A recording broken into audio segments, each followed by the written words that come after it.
Bonjour et bienvenue à vous, mesdames et messieurs, à cette session Morocco Now, une passerelle africaine, une tendance continentale. Je suis ravie de vous retrouver cet après-midi pour ce sujet qui me tient particulièrement à cœur. Il me tient à cœur parce que j'ai travaillé pendant plus de 10 ans sur le sujet et il tient à cœur à tous les African doers et les African believers que vous allez écouter dans quelques instants et qui ont des choses formidables à dire sur le sujet. Et chacun d'eux œuvre, chacun à son niveau, pour donner vie à cette vision qu'a eue Sa Majesté le roi Mohammed VI depuis son accession au trône et qui consiste à mettre sur pied un virage diplomatique en tournant le Maroc vers l'Afrique. Alors la session va se passer de la manière suivante. Nous allons regarder ensemble une courte vidéo d'à peu près 2 minutes 30 qui vraiment souligne cet ancrage africain dont on est si fier. Par la suite, nous aurons le plaisir d'écouter une keynote de M. Ali Siddiqi, directeur général de la MDIE. Puis nous poursuivrons avec un panel avec des invités qui durera à peu près 1 heure. Voilà, je vous laisse donc avec la vidéo et je vous dis à tout de suite. Merci.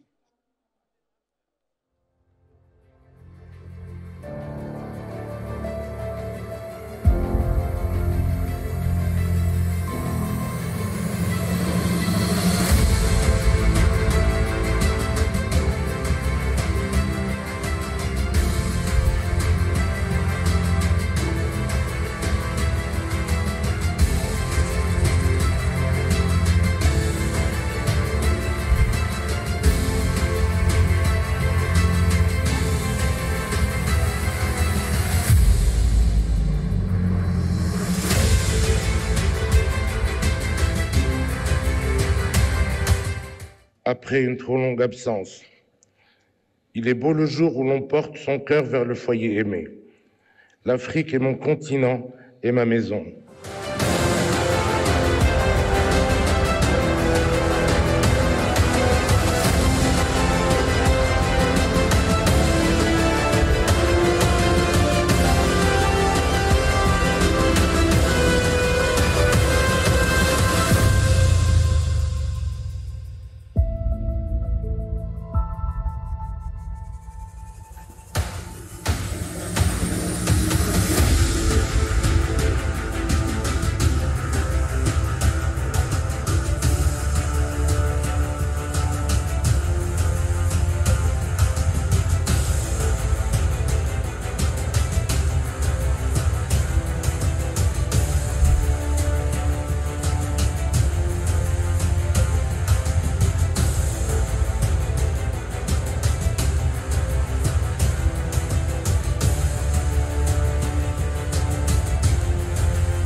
Quelle magnifique vidéo. Très belle vidéo. We are Africa indeed. We are Africa all together. Nous sommes l'Afrique tous ensemble et nous en sommes très fiers. Mesdames et messieurs, je vous remercie de réserver un accueil très chaleureux à Monsieur Ali Siddiqi, directeur général de la MDIE. Sous vos applaudissements, mesdames et messieurs.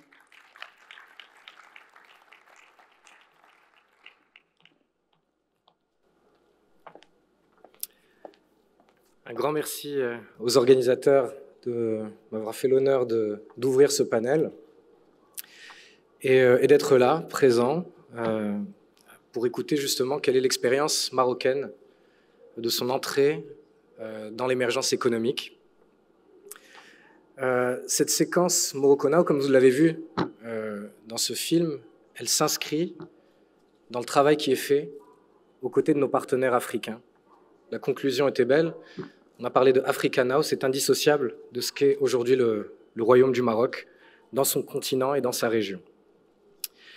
En près de 20 ans, le Royaume du Maroc a été complètement transformé avec des réalisations qui ont été permises grâce à la vision de Sa Majesté le Roi Mohammed VI, que Dieu l'assiste, et qui nous a permis de créer, d'établir une fondation solide pour l'émergence économique de notre pays.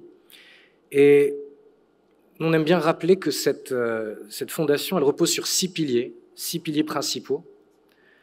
Le premier, et qui est essentiel et qui est aussi une leçon apprise de l'histoire, c'est l'importance de la stabilité. C'est véritablement le premier pilier sur lequel on a posé cette première base qui nous permet d'être aujourd'hui une économie émergente. Cette stabilité, elle est double. C'est une stabilité politique qui a permis une stabilité économique. Le Royaume du Maroc est une monarchie depuis près de 12 siècles. 12 siècles. C'est le deuxième système monarchique de l'histoire du monde. Et justement, c'est cette stabilité dont il s'agit. C'est notre histoire a créé le socle de la stabilité politique qui est aujourd'hui la nôtre. Le roi du Maroc crée le cap, identifie le cap, les objectifs de long terme, et nos institutions démocratiques, justement, mettent en exécution ce plan qui est le plan décidé pour le royaume. Ce qui fait qu'il y a une stabilité de la vision, il y a une continuité des stratégies du royaume, des stratégies nationales, et c'est ce qui donne de la visibilité aux investisseurs à la fois nationaux et internationaux. Donc cette stabilité, associée à une gouvernance qui est une gouvernance saine, nous a permis d'avoir une stabilité économique. Aujourd'hui, la notation de l'économie marocaine sur son continent est la meilleure. Nous sommes notés BB+, avec perspective stable, ce qui est comparable à des économies qui sont des économies développées. Cette stabilité économique, elle se perçoit aussi dans la maîtrise des grands agrégats macroéconomiques du royaume. Aujourd'hui, si vous regardez sur la période 2001 à 2021, notre inflation était inférieure à près de 2%. Et pourquoi est-ce que c'est important ? C'est important, encore une fois, parce que si on est dans une stratégie de développement, on a besoin de créer de la confiance. Et quand on a une monnaie stable, quand on a une politique monétaire qui est lisible, avec une banque centrale qui est indépendante, avec des politiques monétaires qui sont constantes, eh bien, ça crée justement les conditions pour pouvoir accueillir et rassurer des investisseurs qui sont là pour le long terme. Donc, c'est cette stabilité, à la fois politique et économique, qui nous a permis de nous projeter et qui a permis, sous le leadership de Sa Majesté le Roi, de créer une infrastructure qui est aux meilleurs standards mondiaux. On est dans la belle ville de Tanger, et pour ceux qui se rappellent, Tanger, il y a près de 20 ans, n'avait rien à voir. On n'avait pas les infrastructures qu'on a aujourd'hui. Il y a 20 ans de ça, il n'y avait pas de Tanger-Med. Quand on regarde l'effort qui a été celui de l'État sous la conduite de notre souverain, eh bien, c'est colossal. Nous avons l'un des premiers réseaux aéroportuaires du continent. Nous avons la première ligne à grande vitesse d'Afrique. Nous avons l'un des réseaux autoroutiers les plus développés du continent, avec une qualité de route qui nous est aujourd'hui encensée par la plupart des gens qui font les classements internationaux dans le domaine des infrastructures. Et nous sommes classés d'ailleurs par le World Economic Forum comme le premier pays du continent en termes de qualité des infrastructures. Et certains classements nous offrent même une place qui est meilleure que celle du Portugal pour la qualité de nos infrastructures. Donc ça, encore une fois, ça vient illustrer la qualité de ce qu'est le Maroc aujourd'hui et les efforts qui ont été faits pour pouvoir nous positionner aux meilleurs standards. Tanger-Med est peut-être l'infrastructure la plus iconique du royaume. Je ne sais pas si l'on se rend compte que nous avons aujourd'hui le plus grand port du continent africain en capacité de conteneurs et le plus grand port de la région méditerranéenne. Alors on entendait parler du port de Barcelone, on entendait parler du port du Pirée, on entend parler des ports en Turquie. Le port de Tanger-Med est le plus grand de toute la région. Il connecte plus de 185 ports dans le monde et plus de 70 pays. Et ça, encore une fois, c'est ce qui explique le succès économique du royaume sur les dernières années et qui a permis de développer, et on le verra dans un instant dans le panel, aussi des écosystèmes industriels de pointe. Il y a 20 ans, nous faisions très très peu d'automobiles. En près de 20 ans, en moins de 20 ans, nous sommes devenus le premier pays constructeur de véhicules du continent africain, avec un capacitaire aujourd'hui qui atteint pratiquement 1 million de véhicules par an, avec la récente extension de Stellantis qui a été annoncée. Nous avons près de 260 entreprises internationales, fournisseurs internationaux qui sont installés au Maroc, et nous avons aujourd'hui comme premier poste d'exportation un bien manufacturé, des véhicules et des pièces automobiles. Ce qu'on a fait dans l'automobile, on l'a fait dans l'aéronautique, une industrie qui est extrêmement exigeante en termes de standards, en termes de maîtrise de la qualité, en termes de maîtrise des flux et des délais. Et nous sommes devenus, idem, le premier pays aéronautique du continent africain. Aujourd'hui, et c'est un message que j'aime rappeler, il n'y a pas un seul avion commercial qui vole sans une pièce fabriquée au Maroc. Pas un seul. Et ça, encore une fois, ça vous donne le niveau qui a été atteint dans la sophistication des opérations qui sont conduites par le Royaume et par les entreprises qui s'y installent. Alors, tout ça n'aurait pas été possible si nous n'avions pas une politique d'ouverture qui est notre troisième pilier. Nous avons l'une des économies les plus ouvertes au monde. Donc le choix de l'ouverture est un choix gagnant, et ça a été le choix du Royaume du Maroc très tôt. Nous avons signé des accords de libre-échange avec plus de 50 pays. Quand un investisseur s'installe au Maroc, il ne cible pas juste un marché de près de 40 millions de consommateurs, mais il a accès à un marché de plus de 2,5 milliards de consommateurs. Donc vous créez les conditions de marché pour l'installation des opérateurs internationaux, et y compris vous créez des conditions pour avoir une taille mondiale et faire jouer les économies d'échelle aux opérateurs nationaux. Et, comme on le disait tout à l'heure, nous sommes connectés à ces marchés. Nous avons l'infrastructure qui nous permet de nous connecter pleinement à ces marchés internationaux. Alors, une des particularités du Royaume et de sa stratégie d'ouverture, c'est que nous sommes le seul pays du continent à avoir un accord de libre-échange avec les États-Unis et un accord de libre-échange avec l'Union européenne. Et donc la notion de passerelle africaine, là, elle s'impose à nous. Nous sommes, et ça a été d'ailleurs rappelé par Sa Majesté le Roi à l'occasion du 48e anniversaire de la Marche verte, nous avons un littoral atlantique qui est ouvert à l'ensemble de nos partenaires. Et donc, l'on met cette stratégie qui nous a permis d'arriver là où nous sommes aujourd'hui, au service de notre partenariat avec nos frères africains. Enfin, un point qui est aujourd'hui peut-être beaucoup plus visible qu'il n'a été au moment de son lancement, c'est la vision sur la durabilité. Le Royaume du Maroc a toujours fait preuve de leadership dans sa politique de développement durable. Nous avons fait des paris qui étaient des paris ambitieux, à un moment où très peu d'économies en voie de développement voyaient dans le développement des énergies renouvelables un actif à développer. Eh bien, avec la station Noor, qui était la plus grande station solaire au monde lors de son lancement, qui est aujourd'hui encore la plus grande station à solaire concentré dans le monde, eh bien, nous avons développé un savoir-faire, nous avons développé notre autonomie énergétique, et aujourd'hui, on peut se targuer d'avoir près de 40% de notre mix énergétique qui vient de sources renouvelables, et avec des ambitions qui sont fortes, aller au-delà de 50% à l'horizon 2030, et quand on regarde aujourd'hui tous les développements récents qu'il y a, à la fois au niveau du potentiel de l'hydrogène vert, mais encore de l'électrification, de la décarbonation, l'électrification verte et de la décarbonation, eh bien on sait qu'on ira bien au-delà des 50%, et ça c'est un actif qui est recherché par beaucoup d'investisseurs, mais aussi de partenaires, de pays partenaires.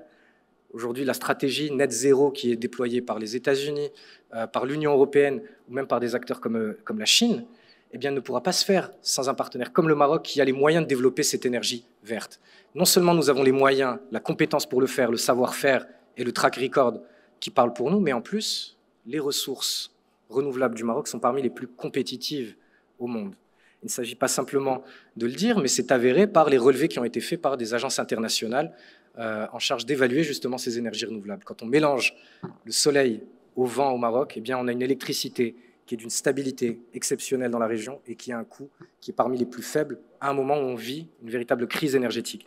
Donc voilà, cette capacité à développer des projets qui sont en lien avec la durabilité, c'est aussi ce qui explique l'émergence économique rapide de ces dernières années de notre royaume.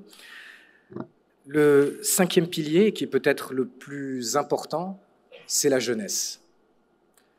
L'âge médian au Maroc est de 29 ans.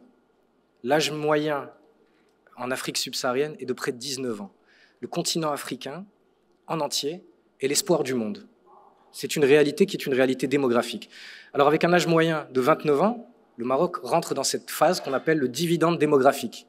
C'est-à-dire que c'est un âge qui nous permet de pleinement profiter de notre démographie et qui permet de développer des stratégies industrielles comme celles qui sont les nôtres aujourd'hui. Et pourquoi on rappelle la jeunesse? C'est parce qu'aussi on la confronte au reste du monde. Quand vous avez un âge médian de 29 ans au Maroc et que 14 km au nord, l'âge moyen est de 46 ans, on comprend évidemment qu'il y a une complémentarité. C'est une complémentarité de fait. Et là encore, le Maroc, passerelle africaine, trouve tout son sens. Même démographiquement, vous le voyez. Vous avez un âge moyen qui est supérieur à 40 ans, un âge moyen qui est proche de 30 ans et en dessous, un âge moyen qui est près de 20 ans. Donc même démographiquement, nous sommes intimement liés et voués à être cette passerelle entre les continents. Et cette jeunesse, ce qui est encore plus intéressant, ce n'est pas uniquement le fait qu'elle est disponible, c'est qu'elle est formée, qu'elle est compétente et qu'elle a un dynamisme que le monde lui envie. Vous savez, aujourd'hui, il y a une pénurie de main-d'œuvre, une pénurie de talent. Eh bien, le Maroc, justement, offre cette jeunesse et ses compétences aux entreprises qui ont envie de faire des projets en Afrique pour le monde. Enfin, le dernier pilier est peut-être moins évident à voir, mais en tout cas, on le constate tout de suite.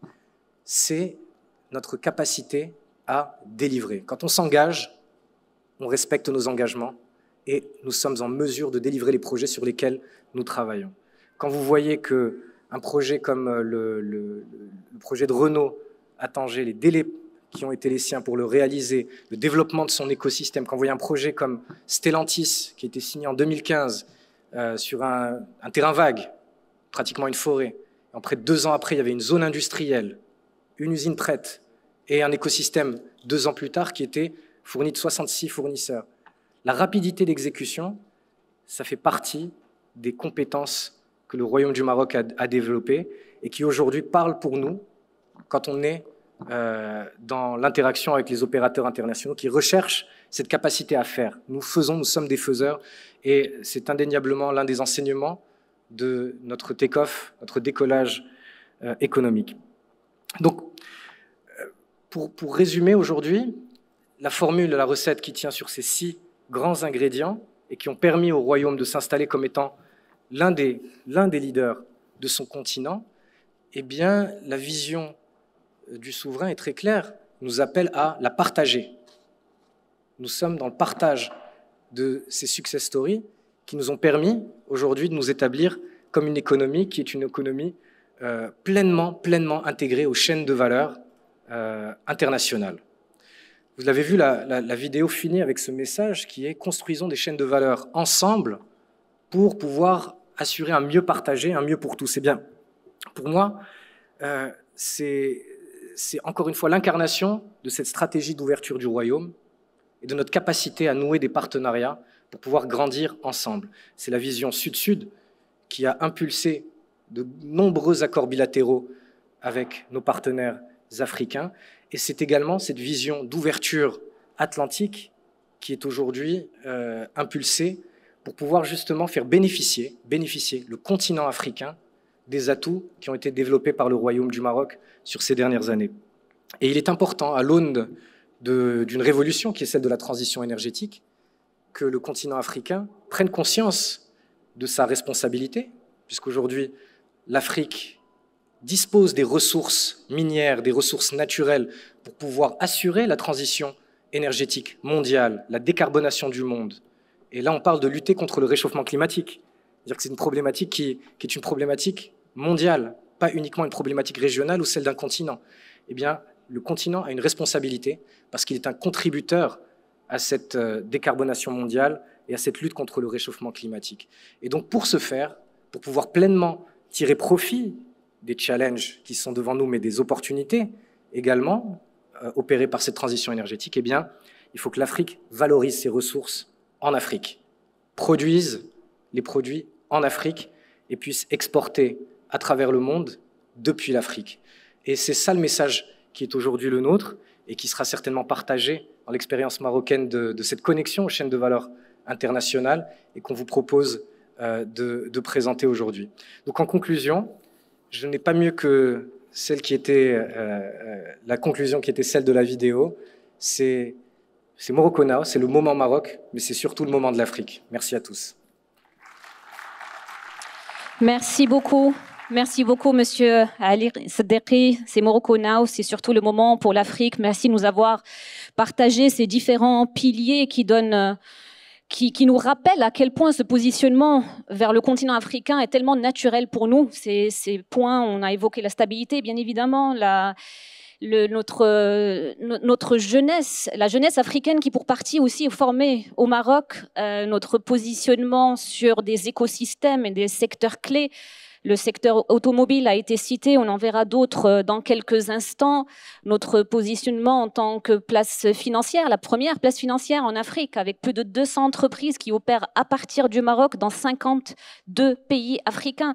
Tout ceci ne fait que confirmer et montrer à quel point le positionnement dont nous parlons aujourd'hui est naturel. Et pour poursuivre la conversation, j'ai le plaisir, mesdames et messieurs, maintenant d'accueillir les speakers pour un panel de haut vol. Vous allez voir.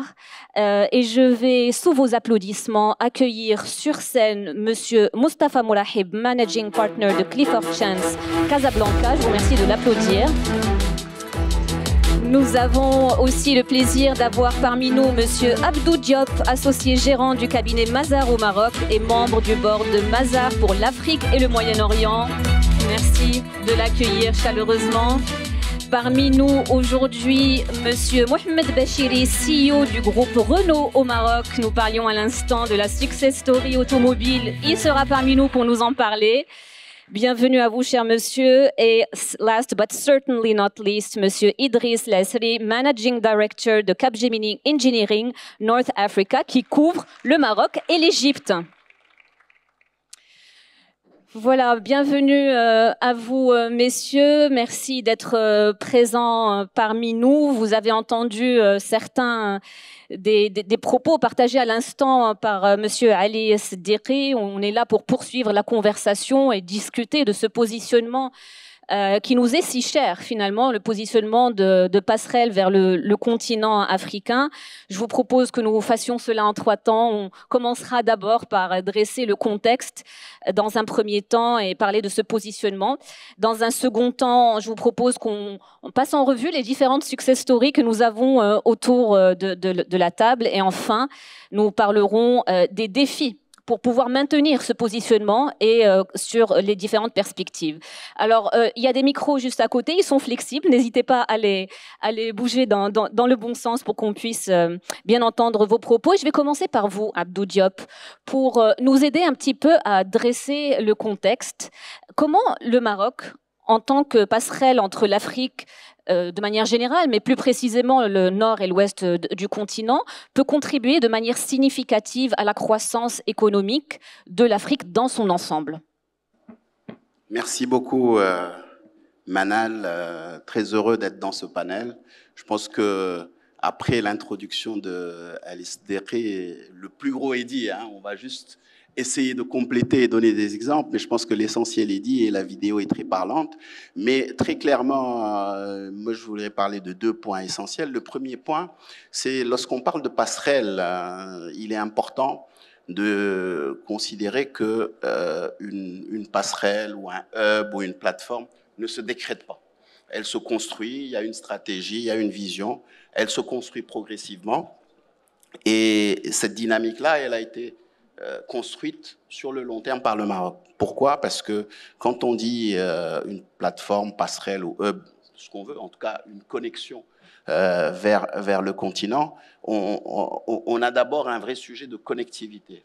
Et effectivement, on a construit une connectivité portuaire, une connectivité aérienne, une connectivité terrestre et également une connectivité électrique. On est en train de maintenant construire une connectivité gazière. C'est très important.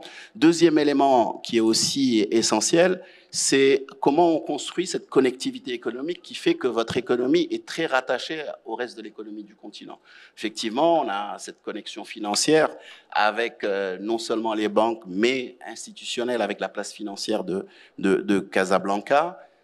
au-delà de cela, tout le développement de nos acteurs industriels. Donc, aujourd'hui, c'est vrai, et j'ai tendance souvent à le dire lorsqu'on est dans des conférences de cette nature, les 54 pays africains ne peuvent pas être tous des hubs. Un hub, ça ne se décrète pas, ça se construit. Et je pense qu'aujourd'hui, toute l'infrastructure qui permet d'être un hub a été construite, et ce qui fait que naturellement, le Maroc devient cette plateforme qui est la plateforme la plus adaptée pour développer des affaires sur le continent et se connecter. Bien sûr, il y a des facteurs qui sont des facteurs conjoncturels qui renforcent cela, notamment ces facteurs liés à l'instabilité que beaucoup de pays du continent traversent et qui, Dieu merci, est tout l'inverse au Maroc, où on a une très forte stabilité, et Ali en a parlé, et qui constitue encore un ciment supplémentaire et qui fait que dans ce contexte, c'est essentiel. Maintenant, comment, en ayant cela, on arrive à contribuer de manière forte au développement du continent? Je pense qu'aujourd'hui, un des éléments clés qui était dans la présentation de M. Sdekri, c'était les chaînes de valeur. Aujourd'hui, il faut le dire, sur beaucoup de chaînes de valeur mondiales, on a travaillé pour se positionner sur ces chaînes de valeur mondiales. On parle de l'automobile, on parle du textile, on parle de l'agriculture, et on parle des produits pharmaceutiques.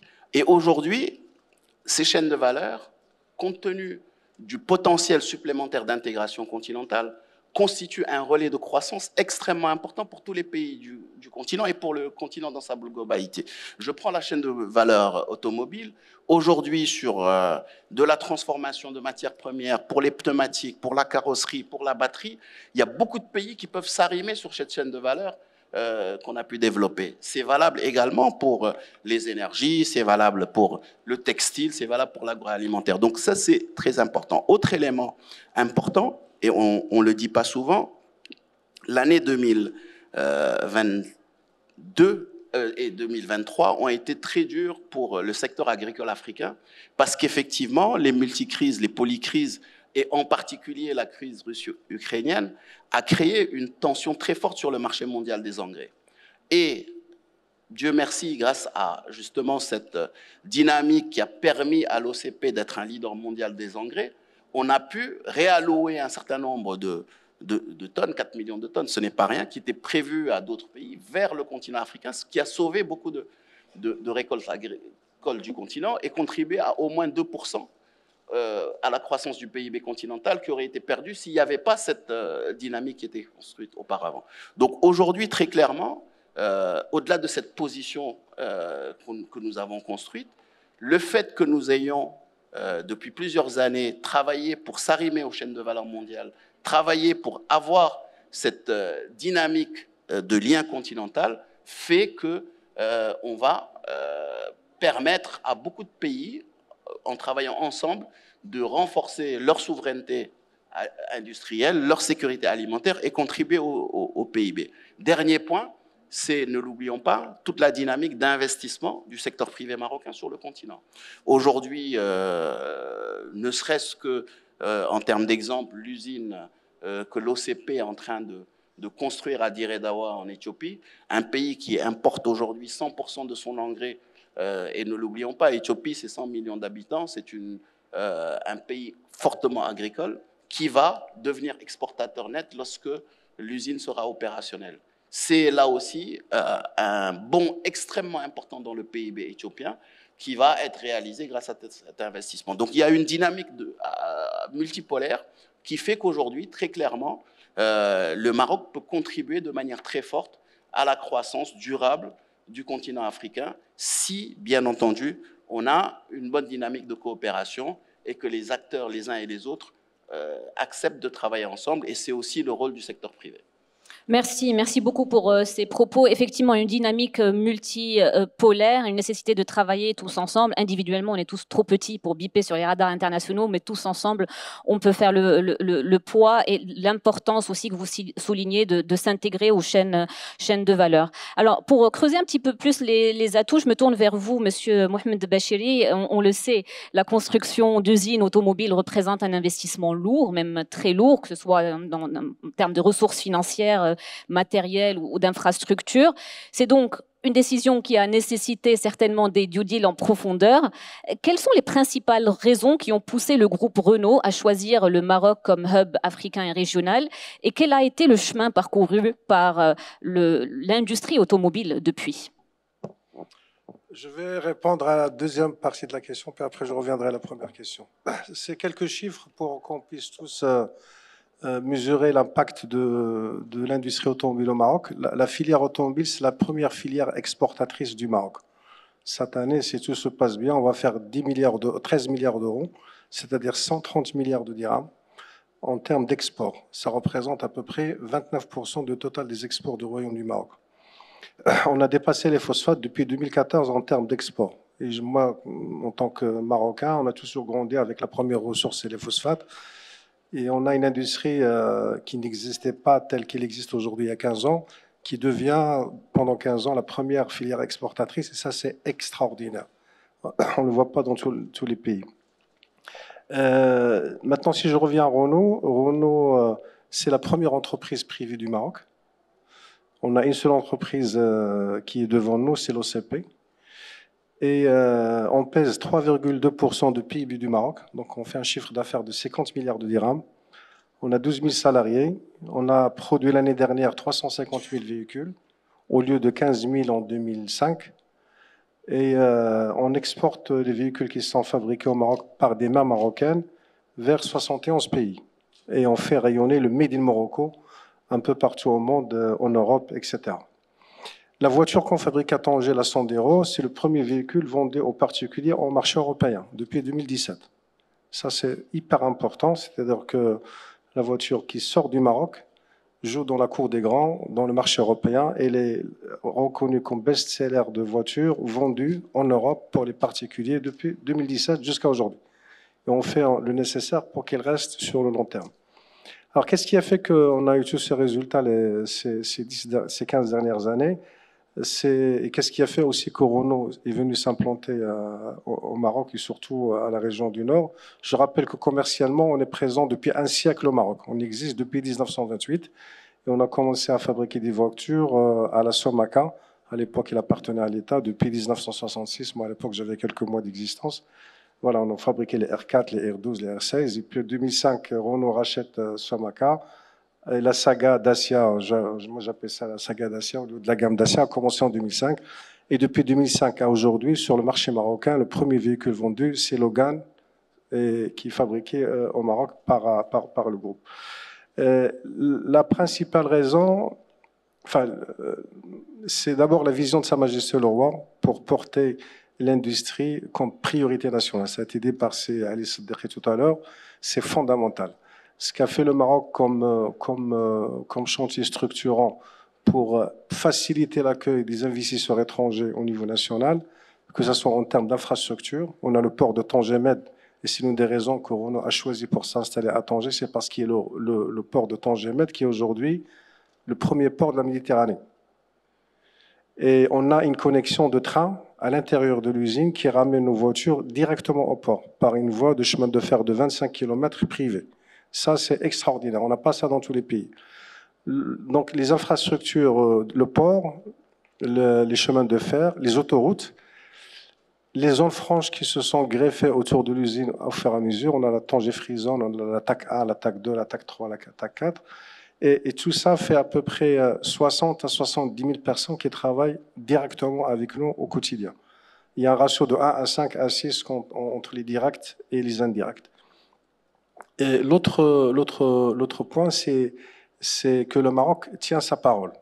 Moi, je vous le dis en toute transparence, dans d'autres pays où un investisseur étranger vient, quand il signe des engagements, quelquefois, les pays concernés ne tiennent pas leur parole en termes d'engagement qu'ils ont contractualisé. Au Maroc, on n'a jamais eu ce cas. Ça, c'est hyper important. Il faut le souligner parce que le Maroc tient sa parole, c'est crédible et c'est son image qui est en jeu au niveau international et c'est tant mieux. L'autre point, c'est la qualité des ressources humaines.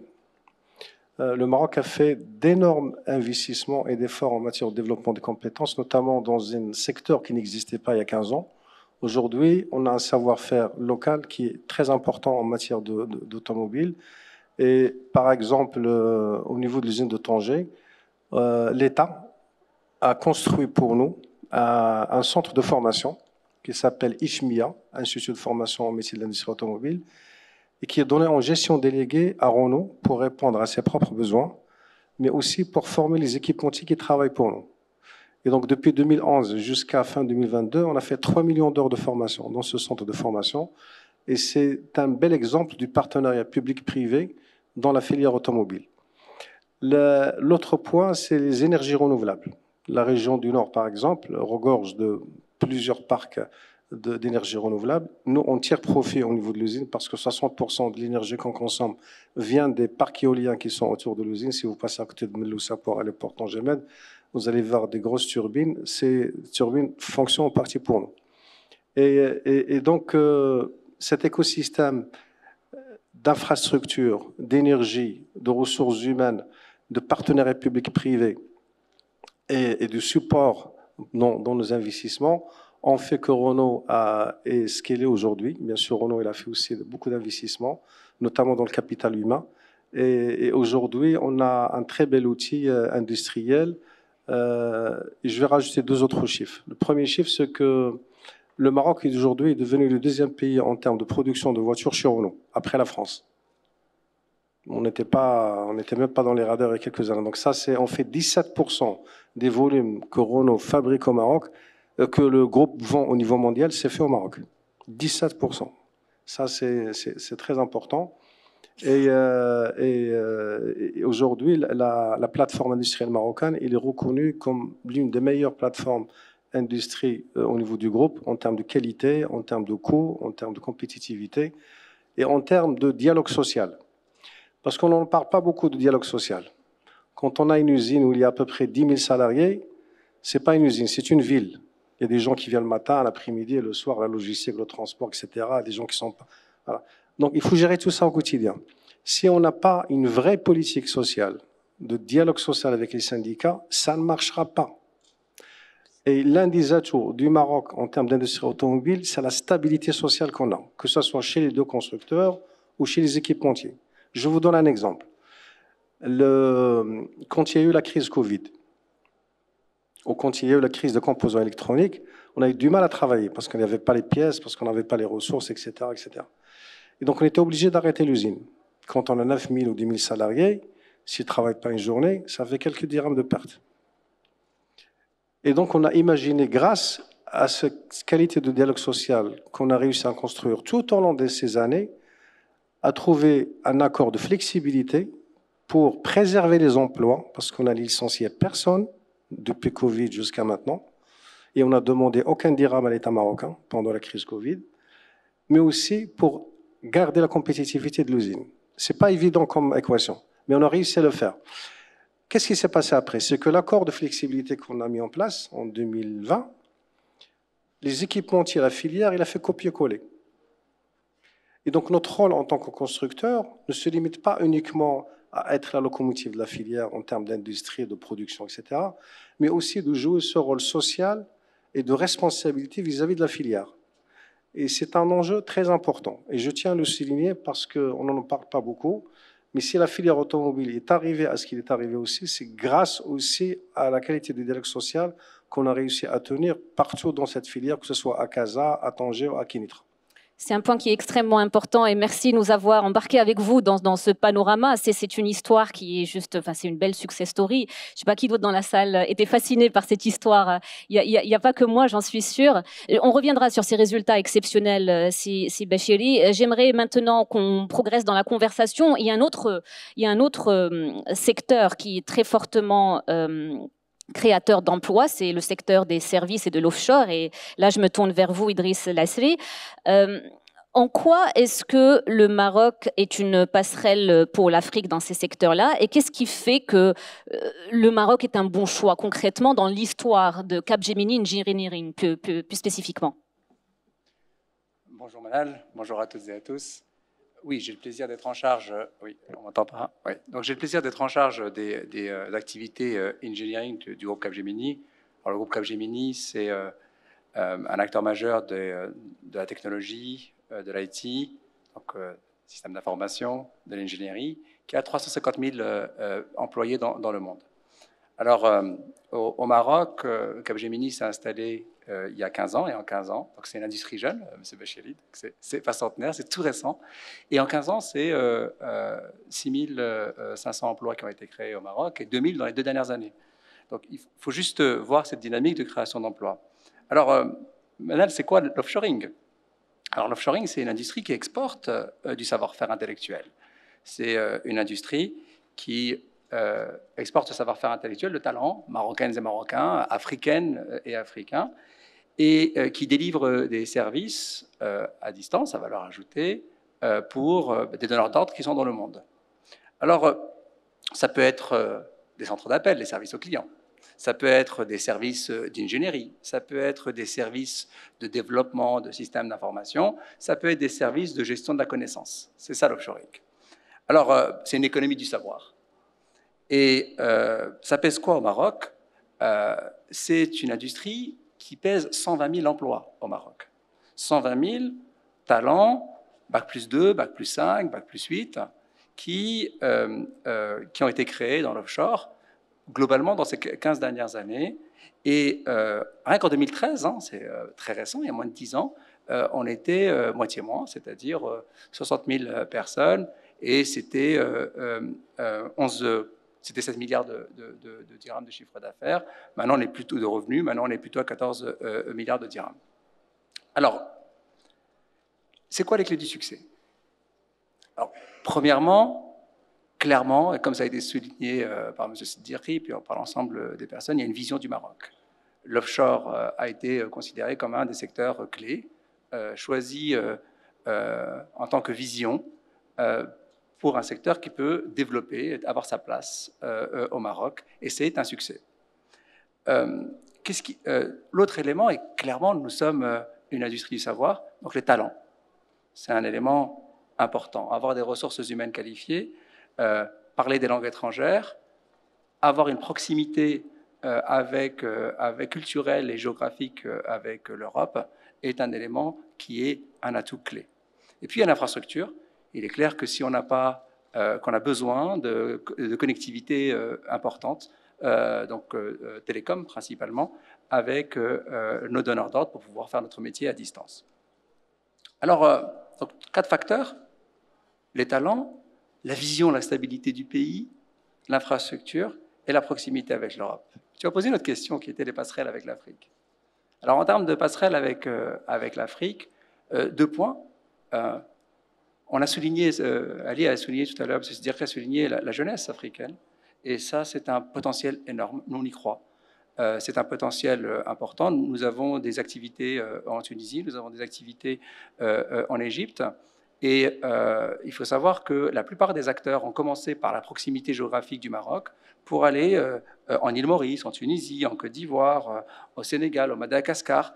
Et le Maroc est le premier dans Site Locator au niveau mondial dans l'offshoring, en étant 28e mondial. Mais derrière, on a d'autres pays africains qui se positionnent extrêmement bien par la qualité de leurs talents.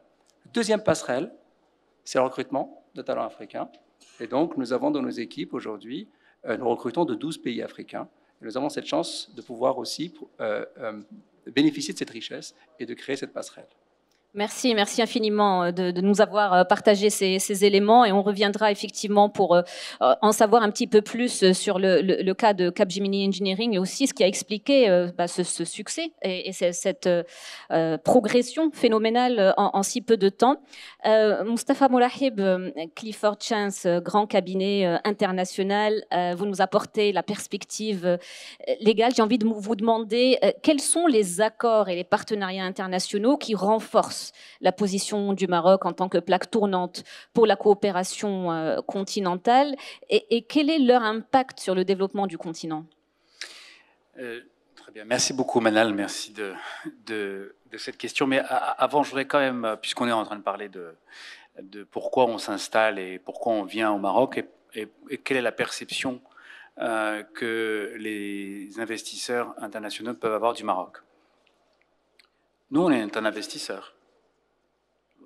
Quand on me demande si on va ouvrir un bureau à Casablanca en 2011. Je travaille à Paris, je travaille aux États-Unis, je ne regarde pas du tout l'Afrique. Et quand on a présenté le dossier au board mondial, on a dit qu'on voulait 5 choses qui devaient être remplies. Et on présente ce dossier en plein printemps arabe. Donc on m'a dit, mais avec les événements, elle dit, c'est juste Dieu qui nous aide à choisir le pays où il faut aller. Et donc, sur ces 5 critères, on avait d'abord la stabilité politique. La stabilité politique, derrière, qu'est-ce que ça veut dire? Ça veut dire un système gouvernemental qui fonctionne, une gouvernance qui fonctionne, et la chance d'avoir Sa Majesté qui donne des visions aussi, et qui les exprime sur la scène internationale. Comme il a exprimé une vision sur le plan solaire, ou en termes d'énergie renouvelable, qu'on a atteint, ça, c'est un gage du siècle. Il y a peu de pays qui font ça ou qui s'expriment de cette façon-là. Regardez, même si vous voulez regarder dans des pays européens, en France, la France a, par exemple, longtemps exprimé des visions, mais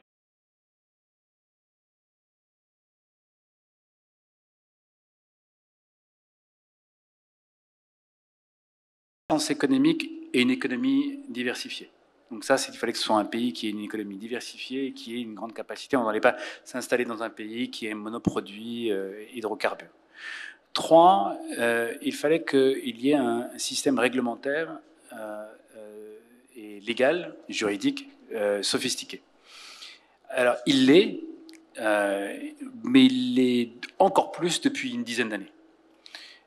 Parce qu'il y a de nombreuses réglementations qui ont été alignées. Je vais vous expliquer, vous avez parlé tout à l'heure des conventions qui étaient signées.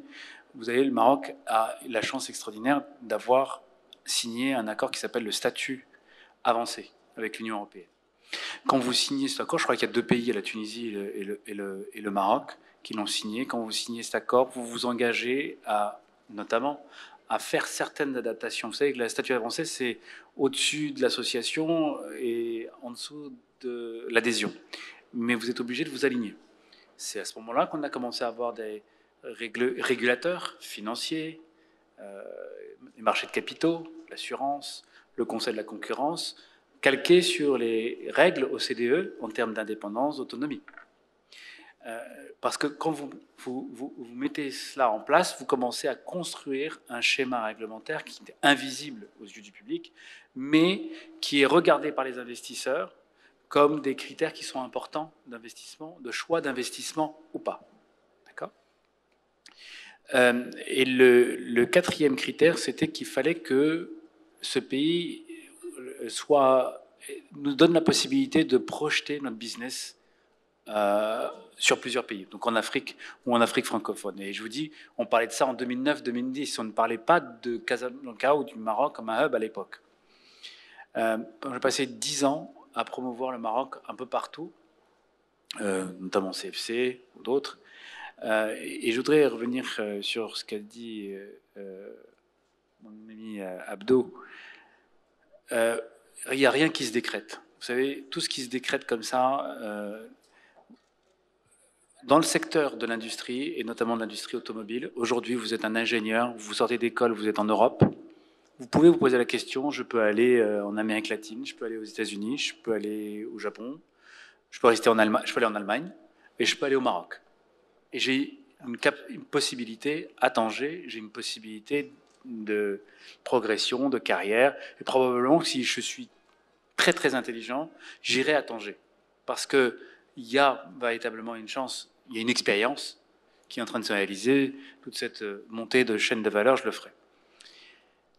Dans la finance, quand on dit voilà, on va faire une place financière, c'est pareil, ça ne se décrète pas. C'est pas, on peut le dire pendant 10 ans, vous n'êtes toujours pas une place financière, vous pouvez être classé.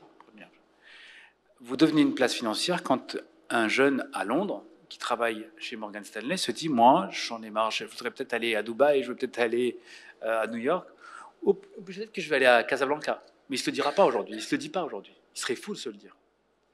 En revanche, le Maroc est sur la voie de devenir une place financière dans le sens où il a rédigé tout un tas de réglementations financières qui sont extrêmement importantes et qui sont des signaux extrêmement forts et qui sont des signaux très avancés par rapport aux pays en Afrique.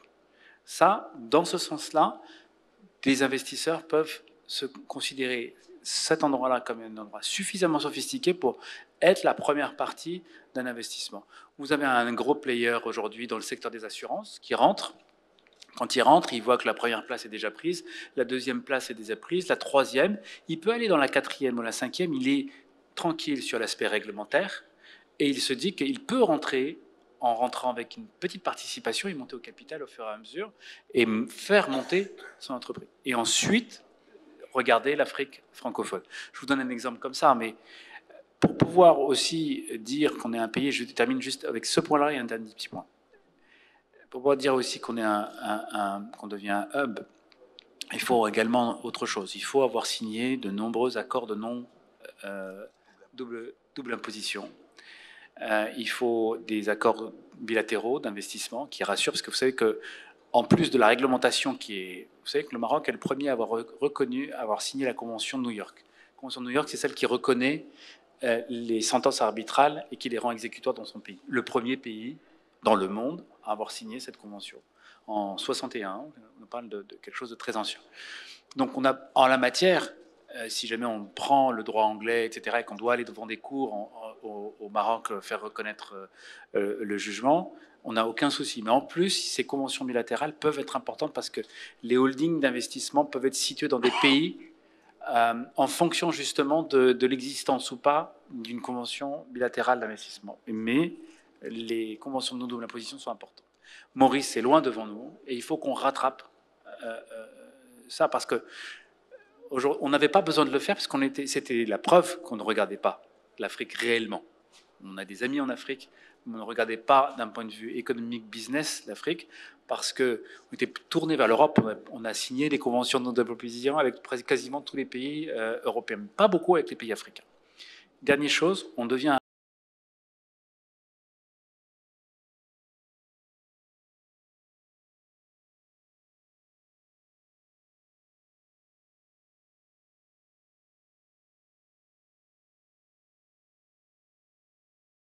on est africain, on se pose la question, est-ce que je vais en France ou est-ce que je vais dans l'université ou est-ce que je peux me former ici C'est le cas aujourd'hui, non? Et c'est le cas aujourd'hui.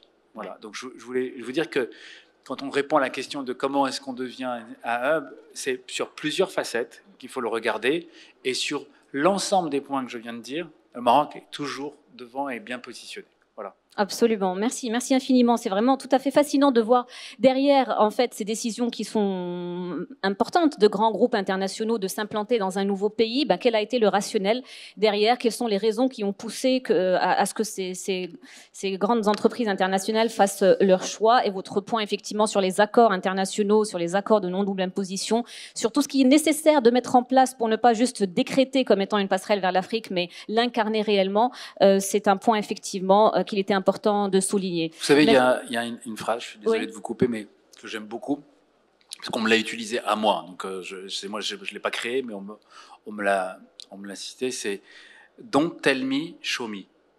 Okay. Et donc, je crois que nous, au Maroc, aujourd'hui, sur ça, on est capable de montrer. On a beaucoup de choses à montrer, à partager, effectivement, et c'est tout l'objet de ce panel, et de partager les différents témoignages des uns et des autres. Alors, je vais revenir vers vous, Driss Lesri. Il y a Capgemini, et donc Engineering, est vraiment leader dans le secteur de l'ingénierie et de la techno. Vous venez de célébrer le cap des 4000 ingénieurs, il me semble, scientifiques positionnés au Maroc, alors qu'il y a à peine 2 ans, vous étiez 2000 seulement.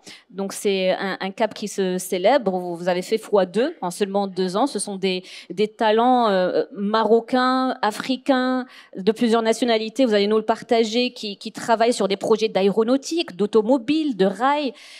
Quels sont les atouts qui ont permis un développement aussi rapide? Est-ce que vous avez des opérations sur le reste du continent africain à partir du Maroc pour illustrer de manière concrète ce positionnement? Alors, effectivement, donc nous avons créé... Je pense qu'il faut tirer le micro un peu plus proche. Oui. Ouais. Alors, oui, très bien. Donc, dans le métier de l'ingénierie, on a pu célébrer les 4000 ingénieurs et scientifiques au Maroc, et alors qu'on était 2000 il y a 2 ans.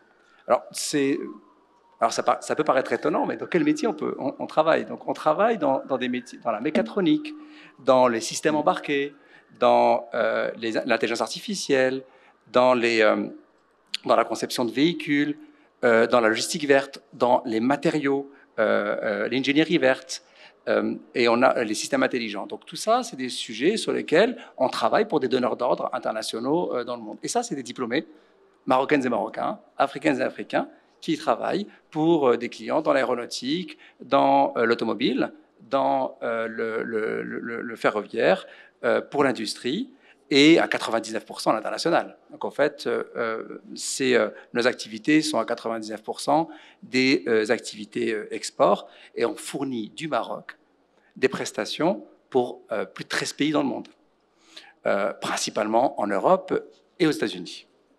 Donc, par exemple, nous avons plus de 300 personnes qui travaillent pour l'Allemagne, on a plus de 250 personnes qui travaillent pour l'Italie, on a presque une centaine de personnes qui travaillent pour les États-Unis, on en a une soixantaine qui travaillent pour la Suède, et tout ça du Maroc. Alors, qu'est-ce qui fait cette demande ou cette destination technologique que l'on peut avoir au Maroc? La demande mondiale, aujourd'hui, vous le voyez, vous avez tous des smartphones, vous avez tous des outils technologiques, il y a une demande technologique importante dans le monde entier. Et en parallèle, la démographie que Sisdiri a citée tout à l'heure fait qu'en Europe, vous avez plus d'ingénieurs qui partent en retraite que d'ingénieurs qui sont diplômés. Et pourtant, vous avez besoin de mettre de la technologie partout. Et donc, il y a cette demande technologique importante, même s'il y a un environnement très compétitif au niveau mondial. Et ça fait que nous puisons dans ces talents pour pouvoir les former, les mettre à niveau et en quelques mois permettre à ces talents de pouvoir livrer des prestations au niveau mondial. Alors, nous sommes le premier recruteur d'ingénieurs et scientifiques au Maroc, mais de femmes et d'hommes. Et on est à 50%. On a cette chance aussi au Maroc de pouvoir avoir, dans un monde de guerre de talent, d'avoir dans les écoles d'ingénieurs moitié hommes, moitié femmes. Et ça se reflète dans nos équipes, du junior jusqu'au comité de direction. Ça, c'est un chiffre qui m'a vraiment interpellée. Combien de personnes dans la salle savaient qu'il y avait 50% de femmes ingénieurs au Maroc? Hein? Levez la main si vous le saviez. C'est quelque chose dont on est fier. Hein? Alors, les filles choisissent dans notre pays de partir dans des voies scientifiques. On a cette chance-là, et donc nous avons cette chance de bénéficier de cela, et ça aide dans cette guerre de talent mondiale, puisque nous, au Maroc, et dans pas mal de pays africains, nous avons la possibilité de pouvoir avoir tout un vivier de talents diversifié. Alors, on a mis en place une usine à talent, donc une Engineering Skills Factory, qui permet de mettre les personnes à niveau et de pouvoir être de classe mondiale en quelques semaines. Alors, nous sommes confiants parce que c'est porteur, c'est-à-dire que la technologie, cette demande de technologie, elle est là partout. Et on voit bien que pour des raisons démographiques, il y a ce besoin qui est fort, mais il y a cette nécessité d'aller puiser dans ces talents africains et marocains, ou marocains et africains, pour pouvoir répondre à cette demande. Et c'est là tout l'enjeu. Super, merci beaucoup de partager cela avec nous. Alors je vois qu'il nous reste 20 minutes à peine, il y a un compteur qui est juste là en face et j'ai vraiment à cœur qu'on puisse partager quelques conseils avec les investisseurs potentiels dans la salle, sait-on jamais, et aussi qu'on se projette un peu dans l'avenir et qu'on se dise quels sont les défis qu'il nous reste à relever ensemble. Je me tourne vers vous, si Bachiri, vous citiez tout à l'heure des chiffres tout à fait exceptionnels concernant l'industrie automobile et en fait aussi Renault. Il y a à peu près une vingtaine d'usines de production d'automobiles dans le monde et le Maroc est l'une des... On en a deux. Et elles sont parmi les plus performantes dans le monde Renault. Quels conseils pourriez-vous donner à des investisseurs potentiels qui envisageraient le Maroc comme passerelle vers le continent africain et qui selon vous, vous avez cité un petit peu quelques raisons tout à l'heure, qui expliquent ce succès que vous pourriez partager avec d'autres dans la salle? C'est pas des conseils, c'est des réalités qui sont aujourd'hui là. Si je prends par exemple la filière automobile, il faut venir visiter Tanger. Il y a en plus le salon de la sous-traitance la semaine prochaine à Tanger Automotive City. Donc venez voir qu'est-ce qui se passe au niveau de l'automobile. Vous allez comprendre que le Maroc il a fait des pas très importants pour drainer des investisseurs étrangers s'installer au Maroc, leur donner les conditions nécessaires pour qu'ils fassent leur travail et construire cet écosystème dont j'ai parlé tout à l'heure pour que la filière automobile reste performante sur le long terme.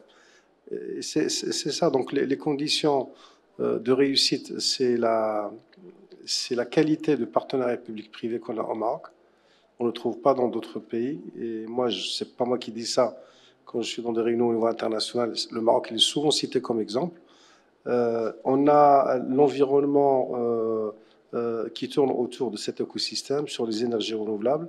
Nous avons aussi la chance sur cette filière que le Maroc possède des matières premières industrielles qui vont nous intéresser sur le moyen et le long terme, notamment par rapport à la filière des gigafactories des batteries électriques. Ça, c'est un atout fondamental du Maroc. Il y a tout ce que fait le pays en termes d'investissement par rapport aux énergies renouvelables et l'hydrogène. L'un des challenges qui attendent notre filière sur les prochaines années, c'est la décarbonation, c'est l'empreinte carbone, c'est la taxe Green Deal qui sera à la porte de l'Europe à partir de 2030. Donc, c'est des enjeux très importants. Mais le Maroc a fait en 15 ans ce que d'autres pays qui avaient une longueur d'avance sur nous, notamment l'Afrique du Sud. L'Afrique du Sud était le premier constructeur de voitures. Nous, on l'a dépassé depuis très longtemps. Et on devait même dépasser un pays européen, je ne citerai pas, avant Covid. C'est Covid qui nous a arrêtés. Et un grand pays de production automobile européen traditionnel qui a un grand savoir-faire. Donc voilà, c'est des atouts très importants et on a une qualité de ressources humaines dont j'ai parlé tout à l'heure qui est extraordinaire. Il y a la proximité avec l'Europe.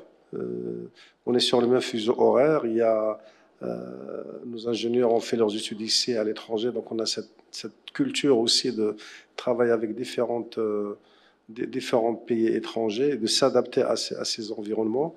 Et puis il y a tout ce que le gouvernement actuel est en train de faire en termes de mise à niveau de chartes d'investissement sur les lois, sur l'environnement des affaires, c'est extraordinaire. Et je citerai un dernier point par rapport à ce qu'a dit Céleste tout à l'heure, c'est sur les aspects d'innovation, qui est un enjeu fondamental pour l'industrie automobile. Le Maroc est parti était un pays où on venait peut-être dire bah, si le coût de main-d'œuvre n'est pas cher, donc on vient s'installer au Maroc. Ce n'est plus le cas aujourd'hui. C'est un pays qui est très compétitif, intégré. Il n'y a pas que le coût horaire. Il y a beaucoup de choses qui font que la voiture elle est compétitive. Et aujourd'hui, cette innovation va nous permettre à ce que le Maroc puisse vendre un savoir-faire et des prestations et des services au lieu de vendre un coût horaire. Et pour cela, au niveau de la CGM, le patronat marocain, moi, modestement, avec d'autres partenaires et le président, on a milité pour qu'il y ait une subvention qui soit mise en place dans la loi de finances 2023 pour soutenir les industriels dans leurs investissements dans l'innovation. Donc il y a un budget de 300 millions de dirhams qui a été alloué dans la loi de finances 2023 et sur les prochaines années aussi pour accompagner ces investisseurs et monter un écosystème innovation, industrie 4.0 ou 5.0 ou 6.0, on peut l'appeler comme on veut, pour le futur, parce que c'est ça ce qui va faire que le Maroc a un savoir-faire de compétences qui vont accompagner ce virage électrique sur le moyen et le long terme de l'industrie automobile. Un point extrêmement important, effectivement, l'innovation. Il n'y a qu'en trouvant des solutions innovantes, tous ensemble, que l'on pourra effectivement sortir de ce palier, de cette trappe où on est un petit peu bloqué et pouvoir passer à des taux de croissance un peu plus intéressants. Abdou Diop, on a parlé donc de l'offshore, on a parlé des services, on a parlé de l'automobile. Quels sont un peu les autres secteurs qui offrent des opportunités d'investissement pour les investisseurs étrangers et quels sont les challenges que vous voyez dans ces secteurs-là? Aujourd'hui, je pense que bon, on a fait le tour de beaucoup de secteurs, mais très clairement, dans notre stratégie de développement, il y a encore beaucoup de niches sur lesquelles les investisseurs étrangers peuvent se positionner, que ce soit en termes de renforcement du taux d'intégration nationale. Donc, sur l'amont, il y a énormément, on parle de batteries, on parle que ce soit dans le secteur automobile, dans le secteur textile ou agroalimentaire, ou encore dans tout ce qui est énergétique. Il y a encore beaucoup de marge de progression en termes d'investissement.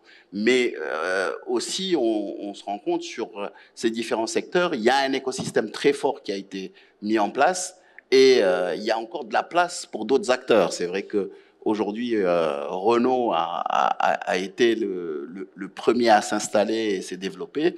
Mais il y a encore de la place aujourd'hui. Le Maroc, grâce à justement Renault, a développé un écosystème très important sur l'automobile. Il y a de la place pour d'autres constructeurs de venir s'installer.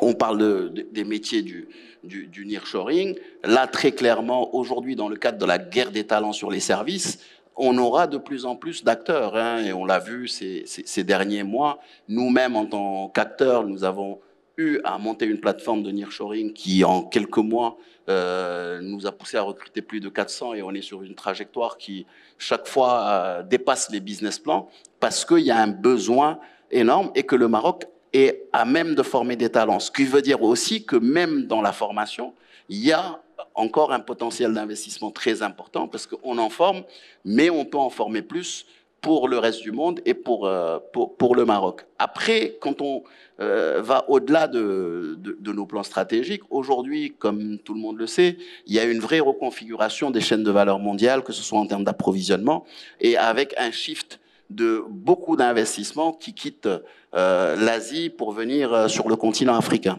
Et dans la situation où nous nous trouvons, le Maroc est une plateforme privilégiée pour cela. Nous recevons au quotidien des investisseurs qui viennent d'Allemagne, de UK ou d'autres pays, justement, qui sont en train de positionner leur industrie sur le Maroc parce que ils ont besoin de cette plateforme stratégique qui réduit leur dépendance vis-à-vis de l'Asie. On a même les acteurs asiatiques qui maintenant ont compris qu'il fallait se rapprocher de leur marché. Donc ça aussi, ça crée de grosses opportunités.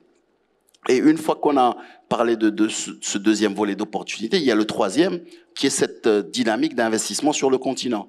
Aujourd'hui, nous avons, à travers nos entreprises et à travers notre connectivité, pu se positionner de manière très forte sur les marchés du continent, qui ne sont pas simples, qui sont difficiles à adresser. Et aujourd'hui, de plus en plus de groupes mondiaux considèrent que se mettre en partenariat avec une entreprise marocaine pour adresser les marchés continentaux peut être une opportunité extrêmement intéressante ou se positionner au Maroc pour le reste de l'Afrique.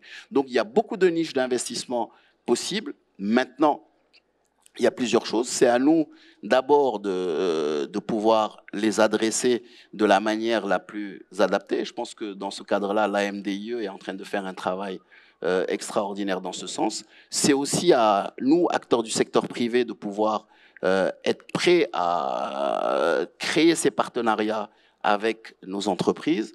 Et je pense qu'il y a aussi un travail très fort que nous devons faire, et ça aussi c'est entre acteurs du secteur privé, qui est de voir comment renforcer ce maillage continental en n'étant plus dans une dynamique d'aller en solitaire, mais d'être plus dans une dynamique d'offre Maroc globale sur le continent qui nous permettra de renforcer ce maillage et de pouvoir être encore plus attractif pour les investisseurs étrangers et d'être la plateforme incontournable pour le continent. Donc il y a énormément d'opportunités et je pense que nous sommes en train de relever les défis. Maintenant, il faut juste qu'on puisse accélérer cette dynamique de formation de nos cadres, parce que c'est vrai que entre les demandes du marché et de plus en plus toutes les appétences du reste du monde pour les talents marocains, il faut qu'on soit encore plus rapide dans la formation pour pouvoir les générer, parce que tout ceci nécessite des hommes et des femmes, et c'est là où on a un vrai défi aujourd'hui.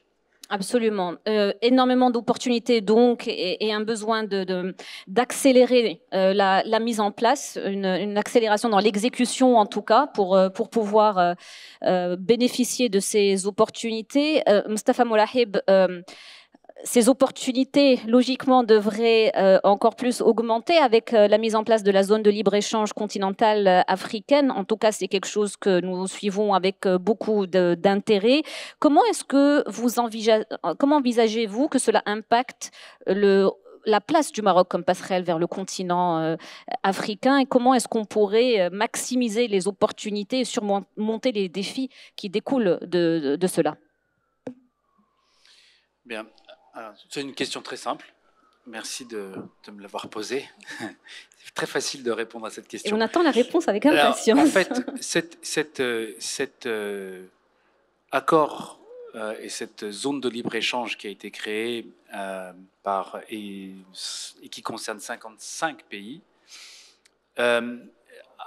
va être le moyen et l'outil pour le Maroc, justement, de commencer, s'il y a des marchés, à considérer le marché africain. Les échanges intra-africains, ça représente 14% des exportations africaines, 58% dans l'Union européenne. Les exportations européennes représentent, les échanges intra-européens représentent 58% des exportations européennes. Le chiffre est de 48% aux US. Donc il y a une énorme marge de progression. Alors il ne suffit pas juste de se dire, voilà, vous avez un cadre de libre-échange qui consiste à laisser ou à permettre aux produits de circuler librement, sans barrière douanière, et aux services aussi. On parle beaucoup des produits, mais les services également. Je pense qu'à ce stade déjà, sur les produits, ce sera intéressant. Mais vous voyez, c'est un peu comme ce que je disais tout à l'heure. Quand vous considérez un objectif, il faut que vous mettiez plusieurs éléments ensemble pour y arriver. Transporter les produits, si vous produisez, le Bénin, Togo, personne ne le sait, mais c'est des gros producteurs de lait. Vous voulez faire un hub laitier et commencer à exporter, il faut que vous ayez une chaîne du froid. Donc, il y a en parallèle de ces accords qui sont importants pour permettre aux produits de circuler, c'est vraiment révolutionnaire. On part de très loin, mais il faut accompagner tout cela par aussi une réflexion en termes d'infrastructure et de manière globale.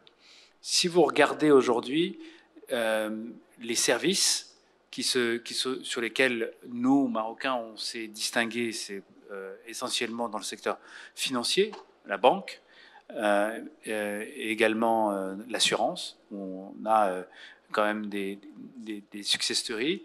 Il y a un autre secteur industriel qui est le ciment, dans lequel vous avez de nombreux pays africains, mais on est quand même très loin. Toutes les économies africaines sont tournées vers l'exportation. Donc ça veut dire que dans chacun des pays et au Maroc, si on veut produire pour l'économie intra-africaine, il va falloir réfléchir à quels sont les produits qui intéressent le marché africain. Probablement que ce ne sont pas les mêmes exactement que ceux qui intéressent l'Union européenne. Et donc ce que je veux dire par là, c'est que vous avez un texte, mais avant qu'il produise ses effets, il y a de nombreuses adaptations qui vont devoir être nécessaires et des constructions d'infrastructures qui vont être nécessaires pour assurer, par exemple, ne serait-ce que la chaîne du froid. Il n'y a pas de chaîne du froid en Afrique. Et donc ce sont des éléments qui sont importants. Mais pour le Maroc, pour moi, l'impact, il ne peut être que positif et certainement pas un risque pour les industriels marocains, notamment lorsqu'on voit que dans la chaîne aéronautique, dans la chaîne de l'automobile, on cherche à monter en gamme. La barrière à l'entrée pour que d'autres puissent venir entrer en compétition avec des produits différents, etc.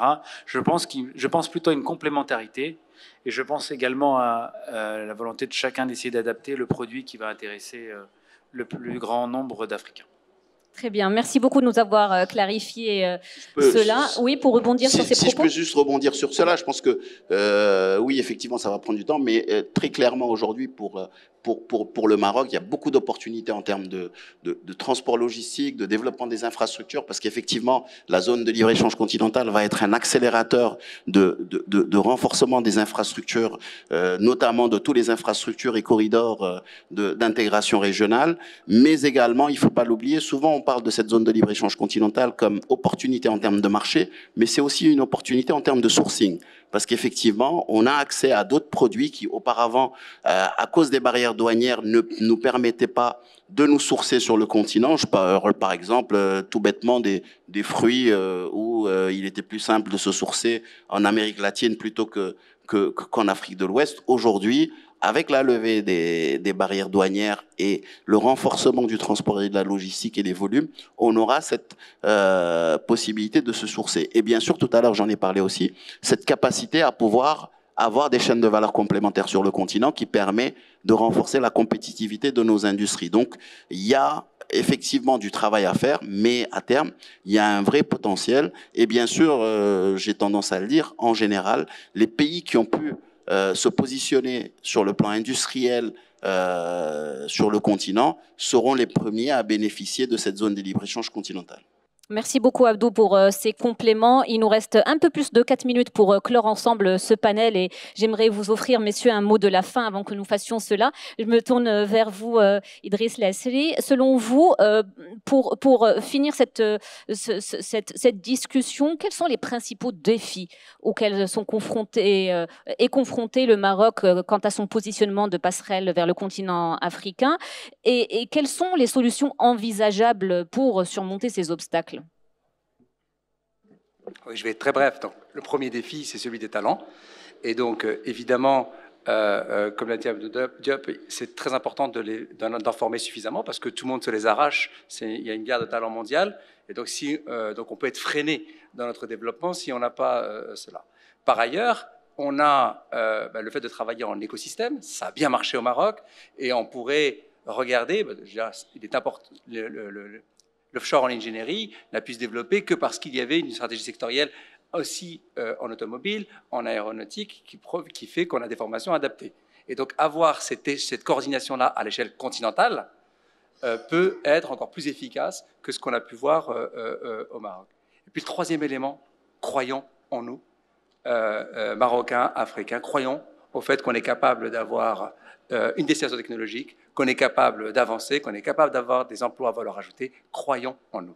Croyons en nous, d'ironie, hein. C'était un peu le mot de cette année et des années à venir jusqu'à la prochaine Coupe du Monde, je suppose. Merci beaucoup pour votre mot, Idriss Lasseri. Monsieur Bechiri, de votre perspective, quel est le défi principal qu'il y a à surmonter dans le cadre de ce positionnement de passerelle vers le continent africain? Le défi principal de la filière automobile marocaine, c'est de garder l'attractivité et la compétitivité de cette plateforme.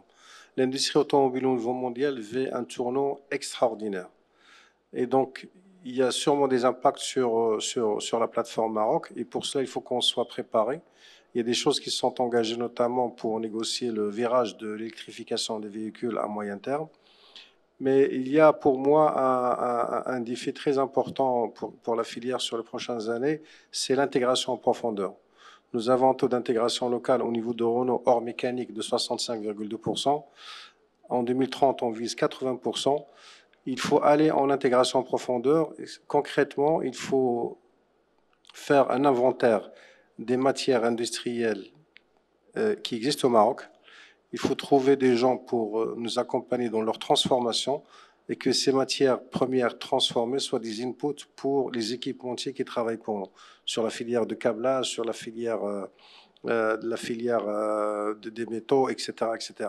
C'est cette intégration en profondeur qui va d'une part sécuriser l'amont industriel et qui va garder et renforcer la compétitivité de la filière sur le moyen terme. Je ne parlerai pas de l'énergie, etc., mais un des sujets sur lesquels on doit encore avancer, on travaille avec nos amis de l'investissement sur un ou deux exemples qui j'espère, s'ils aboutiront, vont transformer encore une fois la filière. C'est l'intégration en profondeur. Nous avons fait un travail très important sur l'intégration des façons générales en termes de rang 1. On était sur les fournisseurs rang 1 qui nous livrent les pièces en 2016, on était 26, 27. L'année dernière, on était à 80. Donc c'est extraordinaire. Maintenant, il faut que ces fournisseurs restent et pour cela, l'une des conditions, il faut aller en profondeur.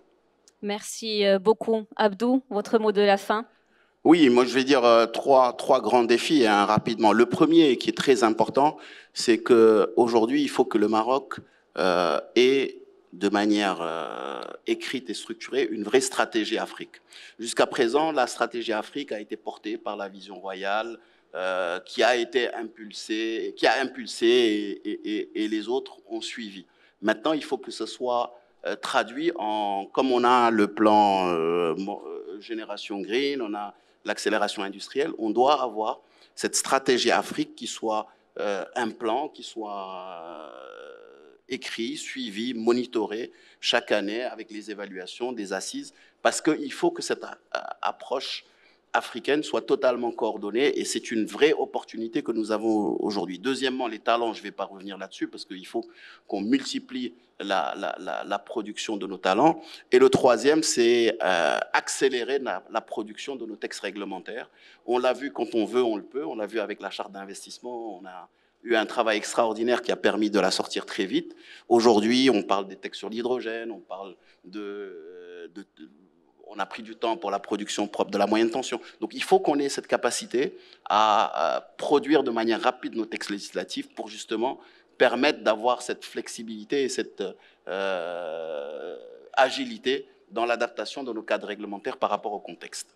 Merci beaucoup, Moustapha Boulaheb. Je vous laisse clôturer ce panel avec votre perspective. C'est gentil, mais écoutez, moi je vais pas innover énormément, mais je vais vous dire qu'effectivement il y a une guerre des talents, y compris dans notre métier.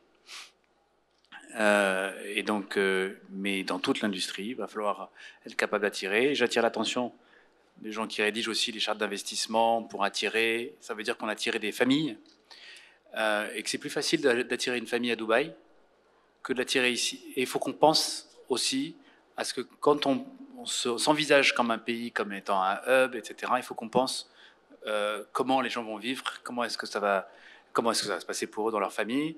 Et c'est un élément très important, je le vois pour nous quand on va recruter. Deuxième chose, c'est qu'on doit être fier de ce qui a déjà été fait, mais qu'il ne faut pas être complaisant. On est fier parce que quand on fait le tour de l'Afrique, on part du Casablanca et qu'on fait tout le tour, quand on revient à Casablanca, on a quand même l'impression d'être à New York. Et qu'on se dit quand même qu'on a fait beaucoup de choses et on a réalisé beaucoup de choses. Et je ne vais pas trahir de secret des affaires, mais je me suis retrouvé à plusieurs reprises comme conseil de grands industriels en face de Siali, et on est fiers de voir des équipes capables d'expliquer le Maroc pour un investisseur. Ce n'est pas le Maroc pour le touriste à Marrakech, c'est vraiment un élément particulier. Cet investisseur-là, lui, il regarde s'il va aller au Maroc, à Stuttgart, en Pologne ou en Amérique latine. Et l'enjeu, il est important pour le pays, et donc on doit être fier. Mais on ne doit pas être complaisant, et je suis d'accord avec Abdo. Il y a beaucoup trop de textes qui ne sont pas adoptés, qui devraient l'être, qui sont prêts, mais qui ne sont pas adoptés. Je pense à un texte que je voudrais citer. Vous savez qu'on a décompensé plusieurs secteurs, et que du coup, par exemple pour le fuel, etc., vous êtes un industriel, vous êtes en face du marché mondial et vous avez le prix mondial. N'importe quel industriel dans le monde peut se couvrir contre les risques de variation des prix du pétrole, le gaz, tout le monde le fait. Nous au Maroc, à chaque fois que ceux qui ont le produit, qui ont la technologie, les Goldman Sachs, les Morgan Stanley, etc., ils viennent le vendre au Maroc, on a un problème, c'est qu'il y a un texte qu'il faut neutraliser. Il y a deux textes qu'il faut neutraliser, c'est la loi sur la faillite et la loi sur les jeux et les paris et les jeux. Tous les pays européens, tous les pays matures l'ont fait. Parce que pour que l'opération soit valable, juridiquement, et qu'ils aient une opinion juridique d'un cabinet d'avocats qui leur dit c'est valable, eh ben, il faut que ces deux textes-là soient désolés. On a rédigé la loi il y a 6 ans. Elle a fait le tour, elle a fait le SGG, elle a fait tout ça, etc., etc. C'est un texte technique. Il n'y a pas de raison de le garder comme ça. Et pour les industriels, ça va leur changer leur vie. Je ne parle pas de réglementation, de loi juste pour le plaisir, parce que c'est mon métier, je parle pour l'intérêt des entreprises. Donc, il y a beaucoup de textes.